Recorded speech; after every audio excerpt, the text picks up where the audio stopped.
Good morning. Nice to see you all here on this beautiful fall day. I'm going to give a talk today that I've titled A Ripe Peach. So I'm going to talk about peaches for a little while this morning. Hope you don't mind. It's not really peach season, so it might seem a little weird. I'd be talking about peaches, but for me, peaches are one of those fruits that are, when they're ripe, they are one of the most exquisite. I just love a ripe peach. And so they, for me, symbolize something about life, in part because if, like me, you not only love a ripe peach, you also don't like not ripe peaches. You know, ripe peaches are the best, right? They are great. They are heavenly. And unripe peaches are evil. They're either not ripe yet, so they're hard, nothing like you got a peach and maybe it's been sitting around in your house for a while and you're going, well, it's got to be ripe by now. I've had it for almost a week, and then you bite into it and it's hard and you just go, well, that is a bummer. Or the opposite, where you've had it maybe a little too long and you bite into it and it has no juice to it. It has no flavor to it. It might even be kind of mealy. It's just kind of soft and ew. But here's the deal, and we know this, it's not the peach's fault. That's a little hard for us to remember sometimes. It's not the peach's fault. The peach is just being peach. It's just there, right? And then we ascribe, based on our response to what we have, our preferences, we start to narrate what's taking on. And so for me, peaches become like a great metaphor for what we do in life, because life is a lot like that. If it's showing up in a way that we don't have preferences that we don't like, then it's like an unripe peach, and we want to dismiss it, and perhaps we want to do something about it. So with those green peaches, we throw them in a paper bag and hope that that's going to help ripen the peach, right? So for example, we might be doing something in our lives. And then we always do something in our lives, but we might do something, and this time it doesn't go the way that we usually expect it to go. So for example, we're taking a coffee mug out of the cupboard and it falls out of our hands and drops to the cupboard where it shatters. And hopefully it doesn't take anything else out with it. I had something fall out of the cupboard the other day and I went, oh no. And then it fell on something else and it broke the something else, but it in and of itself was just a little $1.98 thing. It survived. So, and then what we do when things don't go the way that we expect, we might just dismiss the experience like, well, that was an accident. Do you know what I mean? And then you just don't think about the experience at all. Or if, say, somebody else dropped the coffee mug, we might give them a little lecture on how to take coffee mugs out of the cupboard so that they won't do it again. So you see the instinct there to dismiss the experience or to try to correct the experience so that we don't have that experience again. And it doesn't matter how often you tell somebody how to take a coffee mug out of the cupboard, they're going to do it the way they're going to do it, and a coffee mug might get dropped, right? Or I think about, I used to listen to Car Talk. It was an NPR show, and I've been hearing one of those guys on the radio again. Pretty corny stuff. If you know Harry Shearer, who's a razor sharp satirist and a longtime vocal talent on The Simpsons, he does a lot of the voices on The Simpsons. But he's few things about Harry other than the fact he's incredibly talented. He's also kind of snotty, and he hated Car Talk. He actually pulled his show from a radio station because they would always play him after Car Talk, and he thought it was the worst thing on the radio. And they asked him why, and he goes, they laugh at their own jokes. But anyhow, if you remember Car Talk, they did have this kind of running advice they would give you. If there was like a light on your dashboard and it was kind of driving you crazy, you get those lights on your dashboard. I get one that tells me that my tires aren't inflated properly. And while that is important, sometimes it's just like a change in temperature or something, and then the tires will just kind of register a little different. And what they would recommend is just putting masking tape on your, over the top of it so you wouldn't see the light going off. And I just thought that is so perfect. That is what we do. If we want to dismiss it, oh yeah, that light doesn't mean anything. And then we want to do something about it. In this case, kind of hide it. Right? So what I want to point out is that you say something like this, that we have this tendency when life doesn't show up the way we want it to maybe try to fix it, to do something about it. And people might start to hear in that, well, aren't I supposed to do that? I mean, don't we take care of things that show up in our life? And I just say, of course we do, right? Buddhism is about taking care of our life. One thing that Buddhism doesn't do is it doesn't give you prescriptions about how to do or not to do particular things in certain situations, right? It's more universal in spirit. So what the teachings are that might teach us, give that a second look. It's more universal than telling you, don't do this, don't do this, do this. So Zen is not about, or Buddhism is not about, denying everyday life. So in everyday life, we've got to take care of things, but it's about taking care of everyday life. And that means taking care of things in a way that's grounded in what's actually taking place, as opposed to taking care of our ideas of what it is that's taking place. And when we have ideas about what's taking place, we have preferences. They will show up. Life is showing up like an unripe peach right now. I really don't like this. So I'm going to do something to try to make it a ripe peach, right? And so what we're doing is, we talk about this in the Four Noble Truths class right now. When we live life, take care of life out of our preferences rather than out of what is actually showing up, what we're doing is we're getting caught at what, we see an object and then we get caught at what we take it to be. I take it to be this thing, right? So if you know Buddhist teachings, when we take something, we're talking about attaching to our idea about what's taking place. And in the Four Noble Truths class, we've been seeing how right view, which is the first of the Eightfold Path, right? Right view is not to see things as we take them to be, but rather how they have come to be.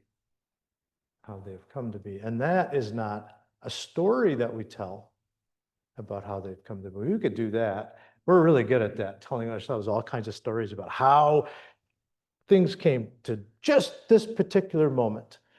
I have not read it, and I'm going to exaggerate only because I want to make sure you understand it. It is supposed to be onerous to read. But it was Richard Wagner, the great classical composer, wrote some kind of book that, so like I said, I'm going to exaggerate here, 20 volumes of why all of history points toward the existence of Richard Wagner. We're good at that, and we're good at especially doing that about ourselves, narrating stories that say, this is why I have to be here right now doing this, right? We can explain that. And that's not how things have come to be is.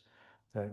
Instead, what we're doing is not creating a story. We're letting go of that impulse to narrate and tell stories and lay over interpretation over the top of life. And instead, realize how first of all, you can't really say anything about it. Anything you say is going to be short of the mark. It's just not going to be adequate.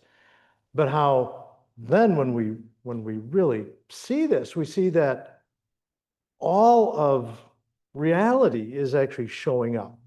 It's inarticulable. I just said it, and in doing that, I just put some little phrase in there where either we're going to go, I don't get that, all the reality stuff. You don't understand what that's talking about. It says, okay, you don't have to understand that. What we really are doing in our practice is seeing when we have to make a story out of it, or we have to have an explanation, or we have to have a preference, or whatever it is, and then we act out of that. And then realize that we're getting stuck at what we take the situation to be. We have a little, I don't know, you call it a prayer, but it's a gatha or a little poem that we recite in sessions at our meditation retreats. And it's right at the beginning it's a longer poem, a longer gatha than I'm going to recite, but this is, it's just a little reminder as we're sitting down to receive our food, In our chant book, it's written, innumerable labors have brought us this food. We should know how it comes to us. And I remember that when I first heard that, I had a dual experience. It was probably more than that, twofold experience. The first was that it was really non-beautiful language. You know, innumerable labors have brought us this. It was just like, bleh. I didn't really like it, you know, and I was like, but I got past that because what it was saying was, that touched me the way that poetry touches me. Innumerable labors have brought us this food. We should know how it comes to us. Now that I don't do. You know, I sit down and start gobbling whatever it is, the peach, the ripe peach, right? But to really appreciate how it got here, how it came to be. And that doesn't mean, you know, just sort of the thank you to the farmers who grew this. And that certainly is part of it. And thank you to the market for selling it. And thank you to the market for selling these peaches rather than those ones that you never can get ripe or whatever, you know, no matter how much work you try to do. Um, but there's more to it than that. So it includes all of that stuff that we can think about. Innumerable labors have brought us this food. And a lot of people think it. They just start thinking about the trucks that delivered the food and the orchards and all that. But it's more than that. It's innumerable labor. So that ugly word that I didn't like in there is the key word. It's innumerable. You can't wrap your head around why this peach is showing up right now, or whatever it is that's showing up in front of you. You just can't do it. So it's living out of that. Are we taking care of what needs to be taken care of because of our preferences, or it's because we're really living in this moment, out of aware of our preferences and then determining whether or not that's really something we need to act on? Acting out of our preferences is just acting out of business as usual, we might say. It's the way that we normally live our life. So what happens is something shows up, right? Something is taking place. And then we misunderstand that. We mistake what it is that's showing up. We get ideas about it. And then once we do that, those preferences are kind of linked to that. It's an interesting exercise. It's just to, you know, ask yourself, if you can just sit and just be without any kind of like commentary, if you can just sit and be fully present right now, open, living this, so totally open, and not doing the thing like, yep, I'm doing it, because that's what we'll do. So no narration. Just notice. And again, once I ask you to do this, then your intellect's going to engage. But see if you can notice no preference is arising at that moment. It's only once we start making something out of the situation that our preferences arise. And it could be like, ooh, this feels good. You know, sometimes when it's a cooler day and the sun is shining through that window, you know, sitting in session in the winter, and then the sun hits you, it can feel good. You know, and you go, oh, that's nice. Like a cat curled up in the window, you know, soaking up the sun. And sometimes that very same experience can be, ooh, this isn't very fun. You're sweating, you know, light's getting in your eyes, whatever it is. And that's the thing about our preferences, is that, so first of all, these preferences show up. And as I was trying to indicate, they show up because we're making something out of the situation. But once we do that, then we actually treat our preferences as our understanding of what's taking place. So remember, something's taking place.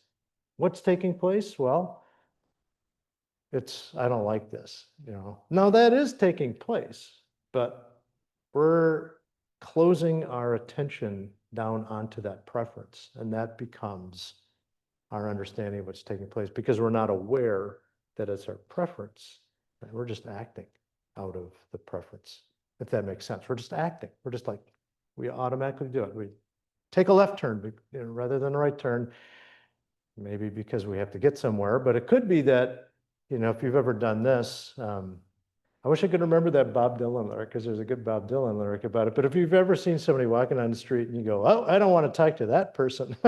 So you cross the street. Maybe you're not like that, but this is sort of me. I'll just be like, And hopefully they did not see me. And if I look kind of the other direction, then they won't notice that I've seen them walking down the street. Now, I don't really do that so much because I don't walk down the street looking, or in places where people can see me that I know. But I used to do this all the time. This was like a thing I would do, is I would just figure out who I didn't want to really talk to or interact with, and then try to rearrange my life in such a way that I wouldn't have to interact with them. And then I don't know how long this has gone on in my life, but as I'm telling you this, I realized, I did this as a child as well. A little child. Like I had been in T League baseball. Do you know T League baseball, where you got to hit the ball off a tee? And I was not a very physically adept child. I was always a little awkward. And so I couldn't throw a ball very well. It's not like something that we did in my neighborhood. What I was good at was playing backyard football, and I could actually get that ball and run, and nobody could tackle me. So I was good at that. It didn't translate into actual football position on the football team. They just went, oh, you got a belly, we'll make you a tackle. So that's what they would always put me in a tackle, and then the guys would just knock me out of the way. But the T League baseball, I remember, so I still remember this, and I would have been in probably like third grade.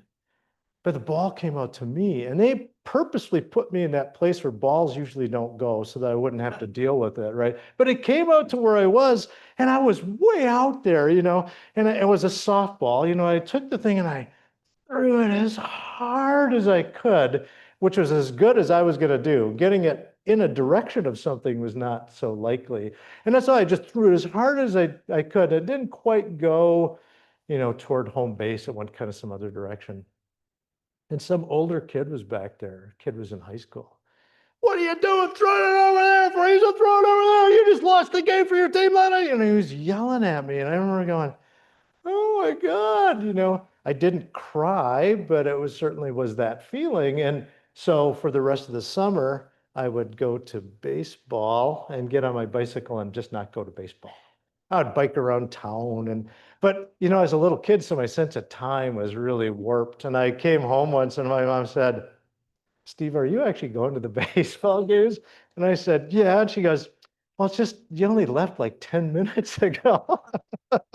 So I finally confessed that I didn't. So this is a thing that I have done in my life, is to avoid stuff. We all have versions of that, though, where life is showing up in a way we don't want it to, and we think we can control it. And we're just acting out of the preferences. We're not necessarily aware that we're doing it. It's just kind of a natural reaction that you have.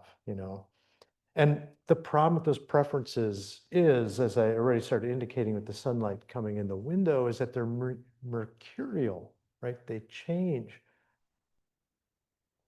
We don't have the same preferences, even for something that we have preference for, right? So when I was a little kid, I remember this too, I hated pepper.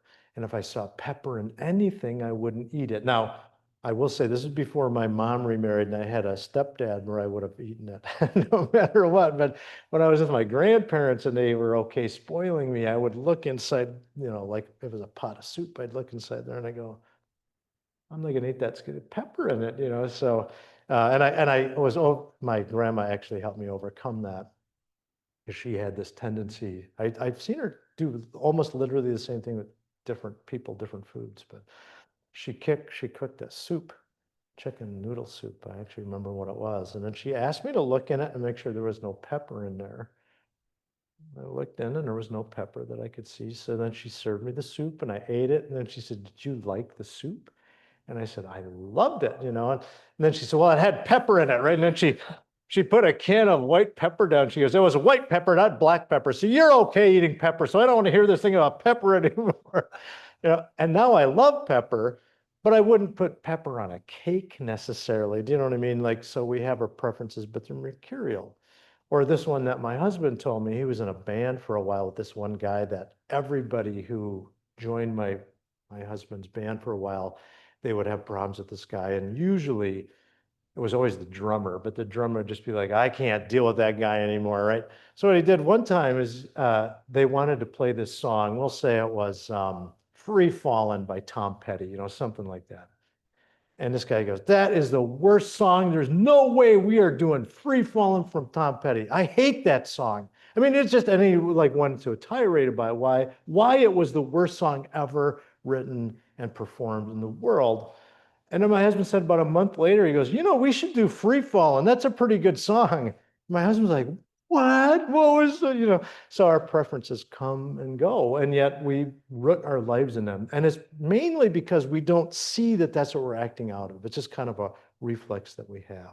We remain leaning forward, toward the things that we want, away from the things we don't want. We're going forward, backward, depending on our preferences. And that is living out of a life that's not a ripe peach, right? It's not a ripe peach.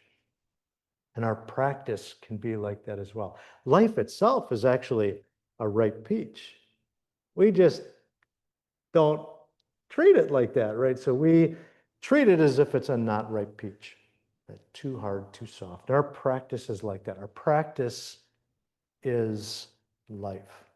So I say this because, well, what do we do about this living life as if it was a not ripe peach? Well, we've come to Buddhism. We take up Buddhist practice. We're at a Zen center. Like one of the things we do is we sit zazen. That's what we do. But our practice can be like a peach. It can be too hard, right? It could be, just think of it as unripe. It's too hard. And by too hard, I think we can think of that. People jump into this practice and then they really work at it. They really work at it. And it could be that they sit every sitting that they can sit. Maybe they don't quite do that, but I've seen people do it. They just come in and all of a sudden you see them all the time. And it becomes unsustainable to do that if your schedule doesn't allow you to do it. We sit to bring some kind of result about. That's why I came here. I came here because I was anxious and somebody said, you should meditate. If you're anxious, you should meditate. That will get rid of your anxiety. So I went, okay, right? And then I came here and I don't think the teacher said, if you're here to cure your anxiety, it ain't going to work. But they did say this practice, Zazen, our meditation practice, isn't about bringing about some result. And I would hear that and I go, okay, I'll see how that works. But in the meantime, I'm in the back of my head going, but it's going to take care of my anxiety. And so you sit and you work and you work and you work and you're expecting the thing that you wanted to do.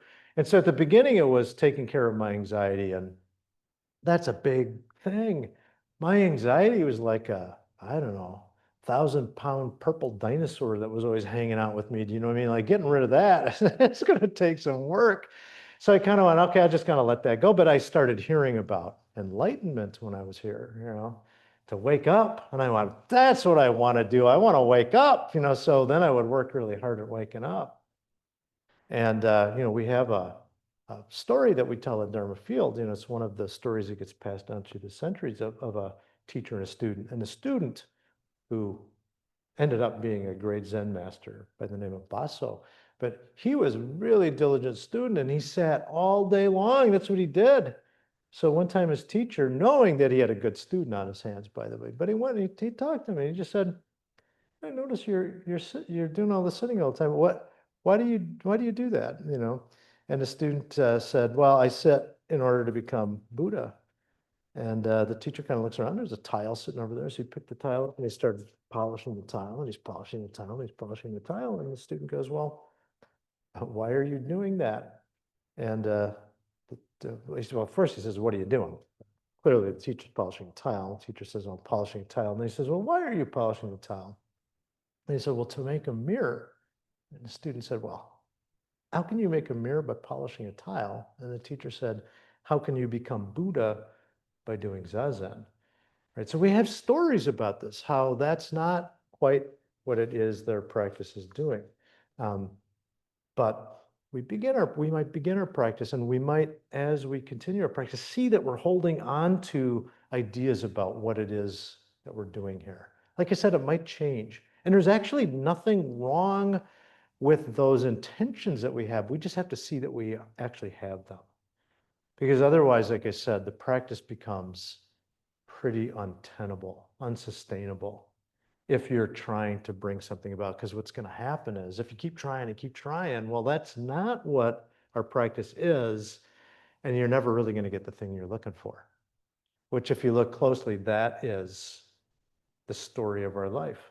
You're never going to get the thing you're looking for, because what you're really looking for is this peace of mind, this stability that is Zazen practice itself, right? So instead, though, we get stuck with that tile. So if our practice is too hard, it can be like that. We can just work too hard trying to bring some result about. But it can also be too soft, like those peaches that have sat around too long. It can be kind of rotten. Perhaps we're not trying, right?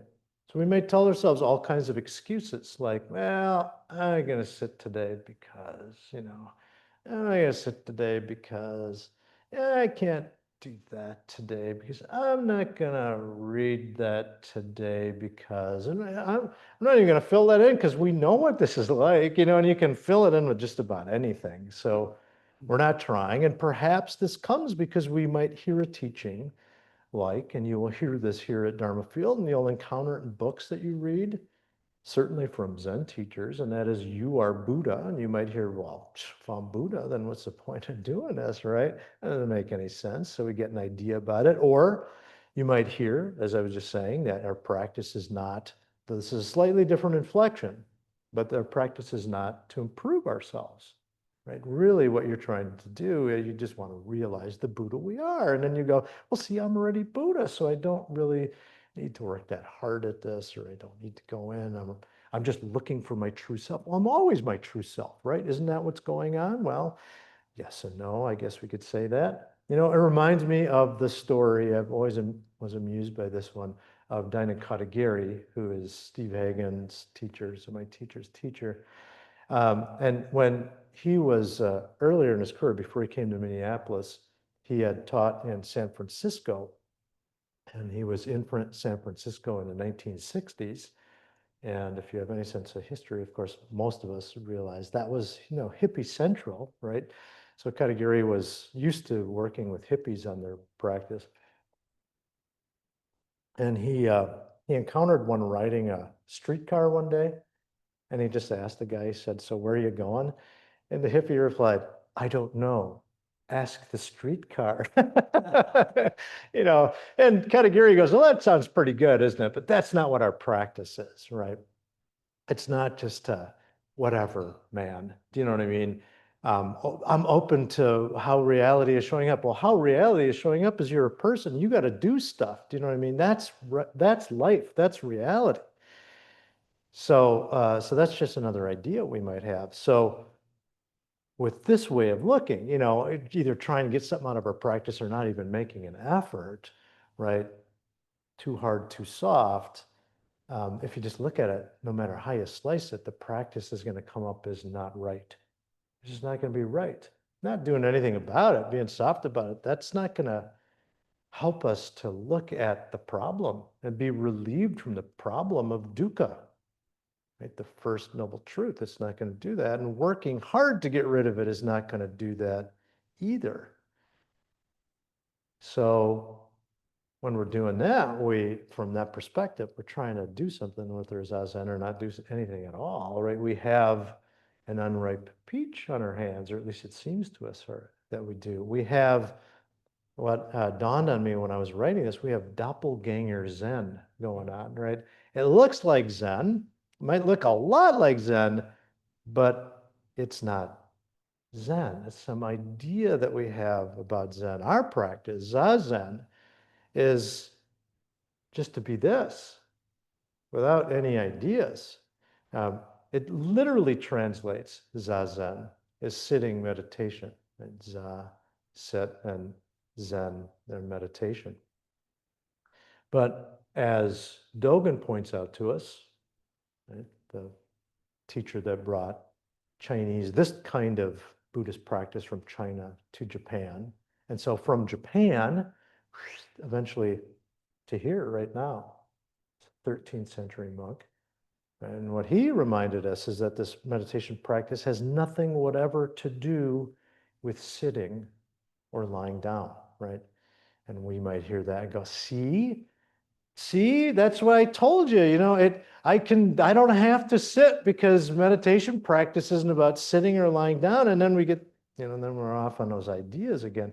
But what Dogen is trying to help us to see is that you can go ahead and sit on that cushion, get your legs all like this, get your hands, do all the sways and everything like that. And then you can just engage in business as usual. Huh.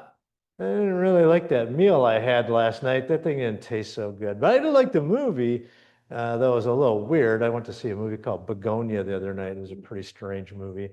So there you are, and then you're going, what do I want to do later today? Kind of a pretty day. Maybe I'll go out for a walk, or you're not doing zazen. Right? That's not zazen. You're just sitting in the posture. So it's about bringing yourself back to this, not allowing yourself to get caught up in the daydreams that you have, not to get caught up in your fantasies. Um, we have another word actually. So we have zazen, sitting meditation. Oh, the other thing that is pointing out to us, by the way, is not only can you be sitting the posture and not be meditating, but you can be washing your dishes and be meditating. And you can do that. I know I've told this story before, but when I first started doing meditation, I had a CD, and it was Daniel Goleman, the guy who wrote Emotional Intelligence. That's probably his most famous book. And it was a CD of meditation techniques. And the first one was just like the most basic one. It was like a very light guided meditation. And the first thing he said was, close your eyes. You can't do this meditation while you're driving a car. And I laughed. But then when I started sitting with my eyes open, and when I first started doing that, it was strange because I was used to closing my eyes and kind of getting in a space or whatever. So opening my eyes up, there was stuff. And I came to realize that, one of the stuff that I had was I was sitting on a rug that was an Oriental rug. It had a lot of patterns on it. And if I was sitting there looking and I was looking too hard, the patterns would start to shimmer and move. And I was like, whoa. So stuff was there. And I realized, I'm sure it was brought to my attention, but it's very true, is our practice, unlike the one where you close your eyes and you can't drive the car, our practice, you can do it anywhere because it's not about shutting out reality in any way whatsoever. Right? We do sit facing a wall to try to minimize distraction, but we're not closing eyesight out. We're not closing any of our senses out. Right? We're just being fully present with what it is showing up without the distractions or with as few distractions as possible.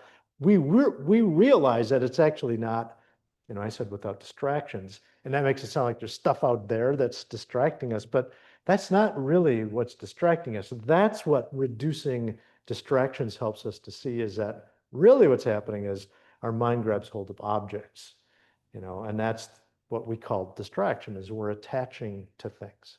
We're making something out of this. We take our experience to be a particular way. So that's what I think Dogen is pointing out, is that it's neither just sitting and taking up the posture, nor is it limited to just sitting. Like any part of our life is this practice. With Zen practice, we do this anywhere. And so there's another term that gets used sometimes to talk about this sitting, just because it's not about all the forms. It's really just about fully living this. And that is shikantaza, which is a word you might hear, and it might sound, sometimes the way I think I initially understood it was like a more pure version of zazen. But I think it's just doing zazen. It's hitting zazen directly on the nose is what shikantaza is. It's not another step. There's not more technique that you layer. In a way, it's complete lack of technique. If you can do shikan, well, taza is referring to meditation, right? That's what the za in taza is referring to. It's actually talking about sitting there because zazen, but that's shorthand for zazen, shikan taza. Shikan, I'll just read to you what Dinan Katagiri wrote about this because I think it's very helpful. He goes, shikan is translated as wholeheartedness. He said, this is interesting to me, which seems to be some sort of psychological state or pattern. wholeheartedness, something that we can go, oh yeah, that's that. When I'm in that frame of mind, I'm wholehearted. But Katagiri goes on, he goes, Shikan is not a psychological pattern. Shikan is exactly becoming one with the process itself. So whatever it is we're doing is becoming one with that as it is unfolding. And he says, literally, za of taza is zazen. And ta means to hit. So from moment to moment, we have to hit the bullseye of zazen itself. This is not a technique. In the sword practice of kendo, one has to hit right in the middle of the opponent's head to get a point. This is not a technique. It is the practice that has been accumulated day after day. Our practice must be very deep, unfathomable. And that's just, it sounds like, oh, how am I going to do that? But if you just sit and you don't layer the stuff over, that's the unfathomableness right there. And then we can hit the bullseye, Katakuri says. Shikan is exactly taza full devotion to zazen itself, that is, to the process itself and not to a concept. So that's it right there. Don't mess with it, right? Zazen is a ripe peach, right? It's right here. You know, we know those peaches are ripe for like 2 weeks. I could almost talk about bananas because to me they're even worse. A banana is to me ripe for about 2 minutes. And then it's inedible after that. But a ripe peach, you only got this window of time where you've got your ripe peach. That's right there. Exactly it. Ripe. Right there. And that's really what this moment is. And this is what our practice is. Right here. Right here. Right exactly here is ripe. Nowhere else. Right now is exactly right, but it's no one else. It's just right here. It's perfect. And it needs no mussin, bussin. You just need to be present to enjoy it. So we need to be present and awake to it because it's always here. It's always here. And we feel like it's not. We feel like it's not ripe and we got to do something. But the ripe peach is always right, exactly right here if we can be awake to it. And that's just settling into it. That's all it is. Nothing fancy. Nothing fancy at all. It's hard for us. We were talking this morning, Annie gave a really nice talk at our chosans, which are these talks we have that are part of practice period. She was talking about just drinking a cup of coffee and how she'd been fully present in drinking that cup of coffee and hadn't quite realized it till somebody else had pointed it out to her because I pointed out because this is so mundane, it's so everyday. This fullness of life is always here. This ripeness of life is just what life is. And it's always happening. And so we think, because we get caught up in our ideas about stuff, we think that when we experience that, it's going to be like, I don't know, party bells going up. Wow, it's going to be wow. But it's not, it's just always there. So as Annie was describing, it's so easy to just go right past because we're looking for, wow, fun, awake. Or usually, I mean, it may not be fun, but it's like, and usually when you're doing that, you've already made something out of it, right? So it's elusive for us when we're trying to grab hold of it, but it's right there if we don't. We don't try to grab hold of it, it's right there. We try to grab hold of it, we go right past it because we think it's got to be something more than what it actually is, or actually that it has to be something. And that's more than it actually is. So, well, that's my talk. Thanks for letting me talk about peaches today. Questions or observations or just anything you want to talk about?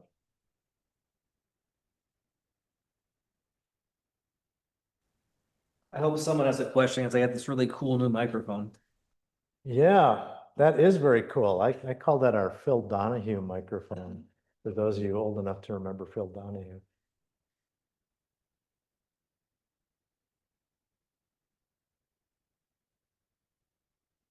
Yeah, Lois. How do you feel? was it last week? Were you here last week? I was here last week, yes. Okay, or was that day the guy from Romanji was here? Yeah, Well, this is the same thing. He talked about bouncing a ball. yeah, And you think about like basketball players and they're bouncing the ball and they're looking around the court. And how you can't lose that ball or you're gone, you know? And how it's like the right peach, and that's comment. yeah. That's absolutely right. So basketball was another sport at which I was not good. I wasn't really good at any sport. I was really bad at wrestling when I first did it. My first year that I did wrestling, I think I almost tied one match and then I lost all my other ones. And then I realized that as a left-handed person, I could wrestle differently and it confused everybody. And so I won half my rounds after that. But basketball was one of those things that I tried. And uh, and yeah, thinking about dribbling was not a good thing. You had to kind of just be one with the dribble. Whenever I'd think about it, then I would lose control of the ball. Um, I will say there was one time when I lost control in basketball. Tate, you might appreciate this. Tate enjoys basketball, playing basketball. Um, but the ball came to me and I managed to catch it. So what would happen is our coaches would, God bless them, they would put me and my friends out in a game, usually in the last couple minutes of the game, and usually when it was pretty clear that we were going to lose anyhow, right? So he would send me out and then we would just hope that nobody threw the ball at us. And one time somebody threw the ball at me and I caught it. And I panicked because then of course the opposing team came and I panicked and I threw the ball at the hoop and it actually went in. So there are times when losing that control is all right. But yeah, otherwise, if you think about it, if your head gets in there, right, now you've got an unripe peach or you've lost control. So thanks for sharing that. Anything else?